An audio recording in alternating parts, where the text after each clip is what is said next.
इनसे मिली है। ये मुंबई के एक बिजनेसमैन है जिनसे 3.5 करोड़ रुपए सेक्सटॉर्शन के नाम पर इनसे ठग लिए गए। अब सेक्सटॉर्शन क्या होता है वीडियो में आगे समझेंगे, लेकिन पहले केस को समझते हैं। दरअसल इनके साथ में क्या हुआ कि 2016 के अंदर गोवा के अंदर इनको एक मर्चेंट मिलता है, एक बिजनेस पार्टनर मिलता है, उसका नाम था अनिल चौधरी। अब इनकी मुलाकात होती है तो वो ऐसी बातचीत चलती है और नंबर एक्सचेंज एक दूसरे से हो जाते हैं। इसके बाद में ये एक दूसरे से कॉल पर टच में रहते हैं, थोड़ी फ्रेंडशिप सी हो जाती है और 2018 में वो एक लड़की को इंट्रोड्यूस करता है जिसका नाम सपना था। अब इनके तीनों के बीच में एक तरह से बात चलने लगती है और अच्छे फ्रेंड हो जाते हैं। 2019 में ये मुंबई के अंदर एक 5 स्टार होटल में रुके हुए थे। 5 स्टार होटल में जब भी अनिल का फ़ोन इनके पास में जाता है कि वो उनके पास में 2 लड़कियां उनको ज्वाइन करने के लिए भेज रहे हैं, उन्हीं में से एक सपना है। अब ये आती है तो ये पहले हाँ कर देते हैं और इनके डिनर पे ये ज्वाइन करते हैं। जब ये दोनों खाना खाने लगते हैं तभी उसी बीच में उसी रूम से सपना बाहर जाती है कि मेरे को कुछ डॉक्यूमेंट जमा करने हैं बाहर।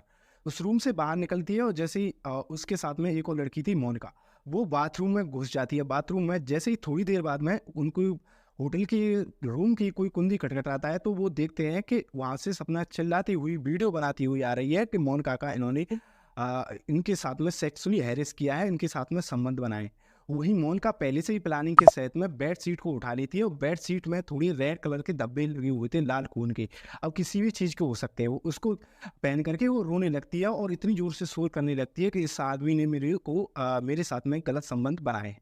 अब इसकी वीडियो रिकॉर्ड करके जब इसको बाद में अनिल को बुलाया जाता है तो अनिल इनसे 10 करोड़ रुपए की डिमांड करने लगता है। अब ये 10 करोड़ रुपए की डिमांड न फुल 75 लाख रुपए में कंप्रोमाइज हो जाता है। A type of scam that's come to be known as sextortion. Scams are on the rise where victims are blackmailed into sending sexual images to adults who are posing. Khan का गांव काफी चर्चा में है। वो साइबर बुलिंग की वजह से और सेक्सटॉर्शन की वजह से चर्चा में है।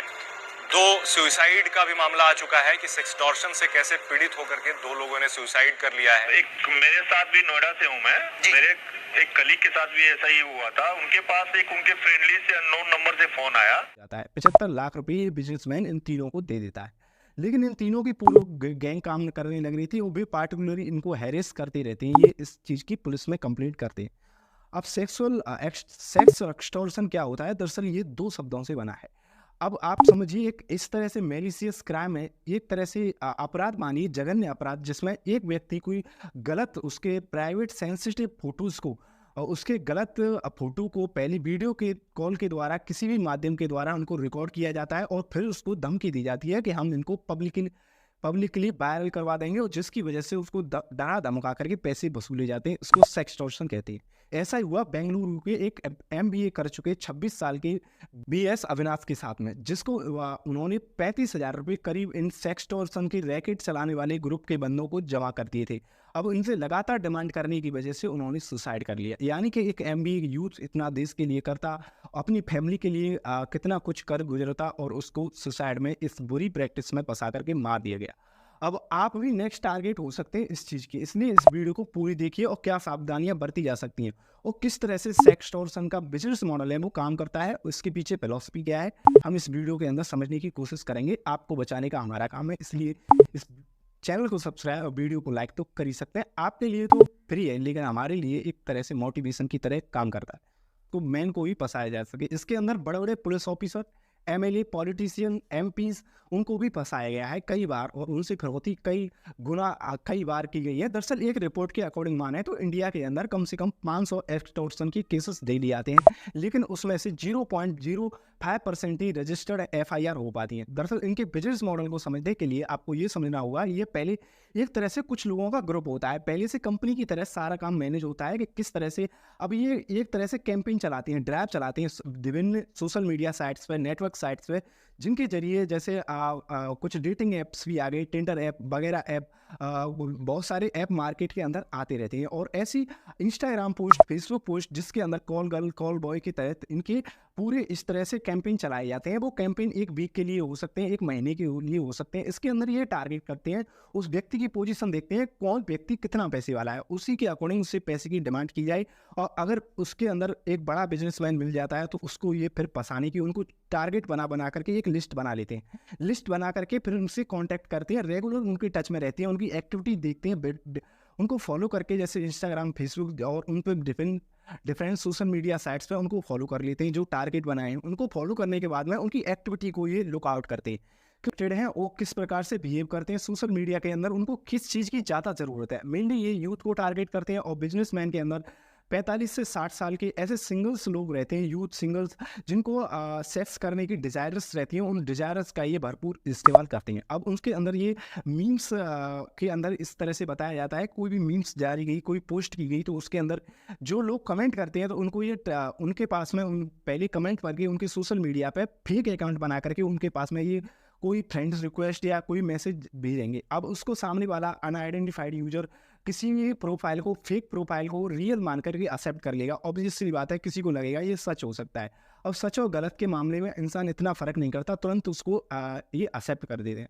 एक्सेप्ट करने के बाद में रियल स्टोरी चालू होती है। एक तरह से ये फिलोसफिकल टूल्स यूज करते हैं सोशल इंजीनियरिंग, यानी किसी भी व्यक्ति को उसके साथ में सारी डिटेल्स उसकी ले लेते हैं, उसके पेरेंट का नाम, गांव का नाम, सारी डिटेल्स ये पहले उसके फ्रेंड लिस्ट, कितने फ्रेंड हैं, क्या है, वो आदमी देता चले जाता है। इस तरह से ये बात करते हैं कि एक तरह से आप उसको पता ही नहीं चलता ये भी अकाउंट फेक हो सकता है।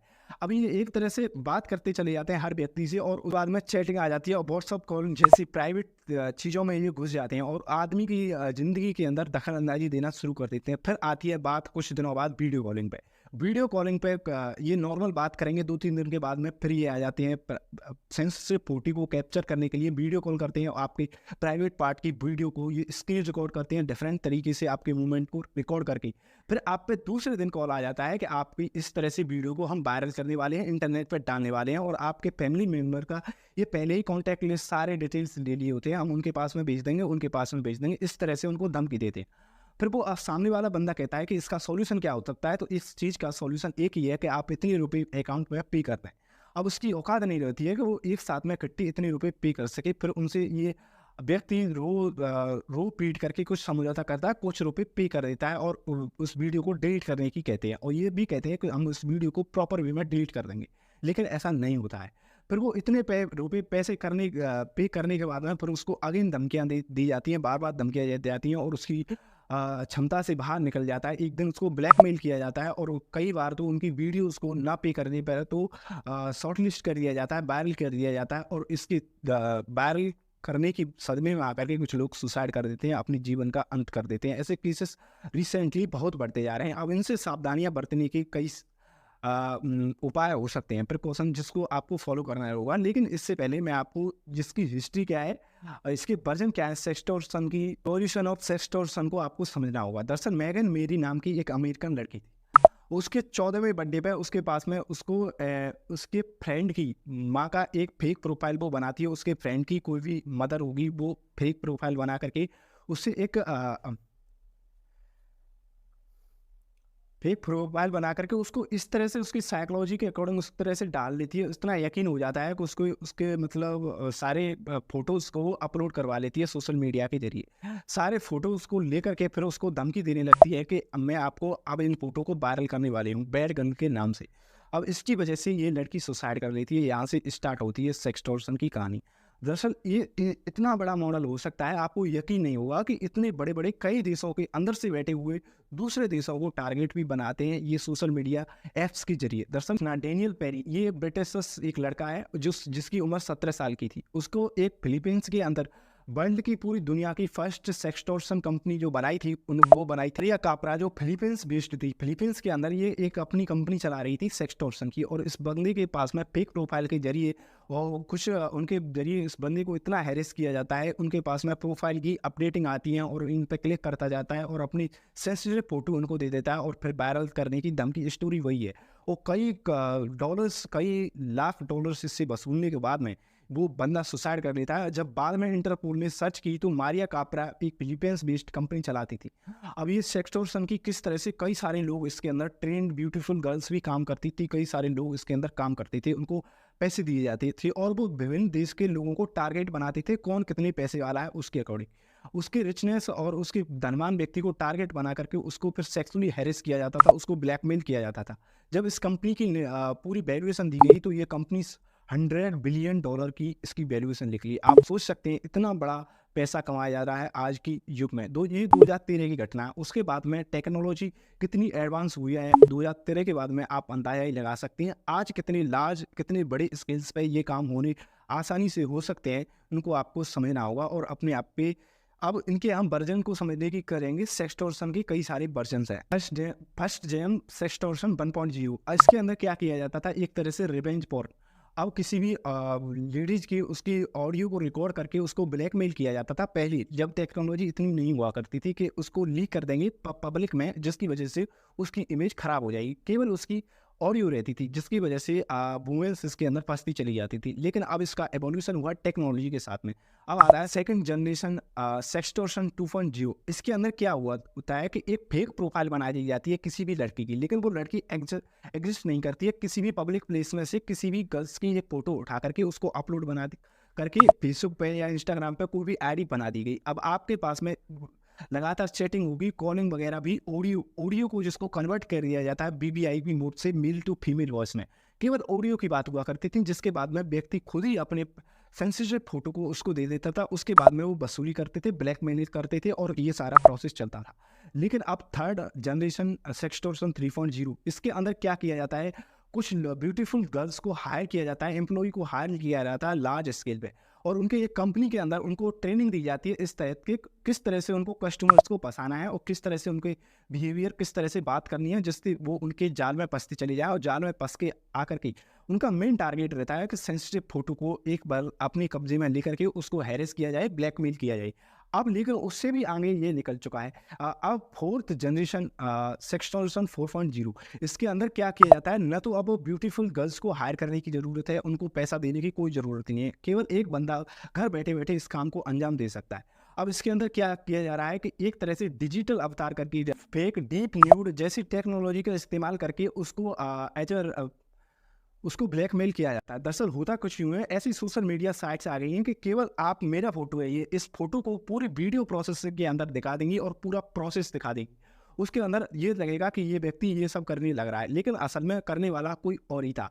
उसको AI की मदद से, आर्टिफिशियल इंटेलिजेंस की मदद से इतना मॉडिफाई कर दिया गया है कि वो देखने में बिल्कुल रियल लगता है कि इसी बंदे ने किया है।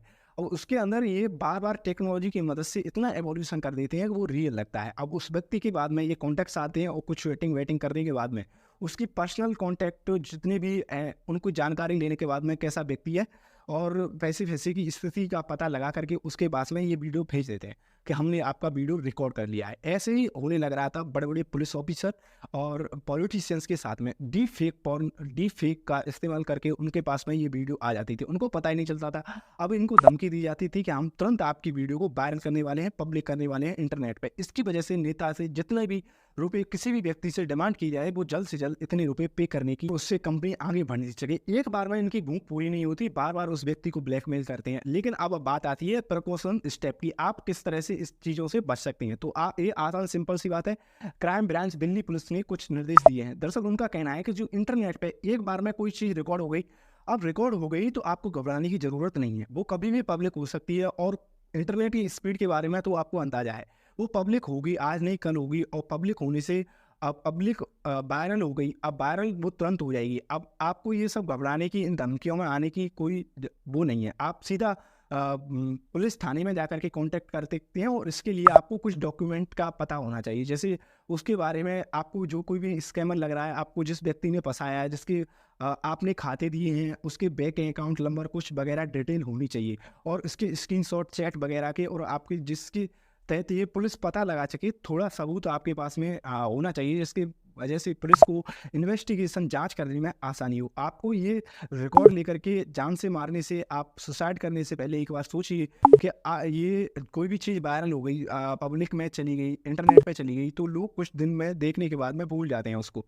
इस तरह से छवि खराब करने की कोशिश की जाती है, लेकिन थोड़े दिन में लोग उसको भूल जाते हैं। कुछ दिनों की बात है जिसमें सब लोग आपको गाली देने लगते हैं। लेकिन इससे पहले आप इतने सतर्क रहें, इतने प्रिकॉशन रहें। किसी भी व्यक्ति से अगर आप कॉलिंग कर रहे हैं, कोई भी कर रहे हैं, तो अपने सेंसिटिव फोटोज़ को शेयर मत कीजिए और प्राइवेट ऑर्गन्स के वीडियो कॉल किसी से कीजिए मत, कितना भी क्लोज कॉन्टैक्ट हो, क्योंकि वो आपको परेशान करेगा ही। अब नहीं करेगा क्लोज रिलेशनशिप में, लेकिन उसके बाद में भी परेशान करेगा। Thank you for watching this video. मिलते हैं नेक्स्ट वीडियो में।